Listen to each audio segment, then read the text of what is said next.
இன்றைக்கி காலைல 5 மணிக்கெலாம் ரேப்பிடோ ஓப்பன் பண்ணிட்டேன். ஓப்பன் பண்ணி ஃபஸ்ட்டு ஆர்டர் வந்து வண்டலூர் ஜூக்கு போயிட்டு அங்கே ஒரு ட்ராப் பண்ணிவிட்டு அங்கேருந்து ஒரு 10 ஆர்டர் பார்த்தேன். 10 ஆர்டர் முடிச்சுட்டு அப்புறம் வந்து ஒர்க்கு டைம் ஆச்சுன்னு கிளம்பிட்டேன். ஒரு 500 வந்துச்சு, ஒரு 100 பெட்ரோல் போயிடுச்சு. சைட்டுக்கு வந்து பார்த்தா சைட்டில் வந்து ஹோம் தியேட்டர் செட்டப் பண்ணணும்னு சொல்லியிருந்தாங்க. அங்கே போய் பார்க்கும்போது ஃபுல்லாக ஒயரிங் பண்ணியிருந்தாங்க. இன்னும் கொஞ்சம் ஒயரிங் பண்ண தேவைப்பட்டுச்சு, அதை சொல்லிட்டு வந்துட்டோம். அப்புறம் இன்னொரு சைட்டுக்கு போய்ட்டு அங்கே வால்வு மாதிரி சொன்னாங்க. அங்கே போய் வேஸ்ட் லைன் வால்வு ப்ளஸ்ஸு மோட்டரெல்லாம் உள்ளே இருக்குலாம் தூக்கி பார்த்துட்டு என்னென்னு ஒரு கொட்டேஷன் கொடுத்து சொன்னாங்க. அது எல்லாத்தையும் போய் செக் பண்ணி பார்த்துட்டு வந்துட்டோம். இனிமேல் தான் கொட்டேஷன் ரெடி பண்ணி என்னென்ன சொல்லணும்.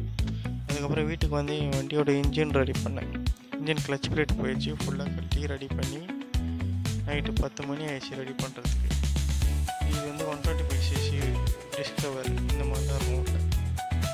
பிடிச்சிருந்தா சப்ஸ்கிரைப் பண்ணுங்கள். சிவா சிறுக்கு லைக் பண்ணுங்கள். தேங்க்யூ.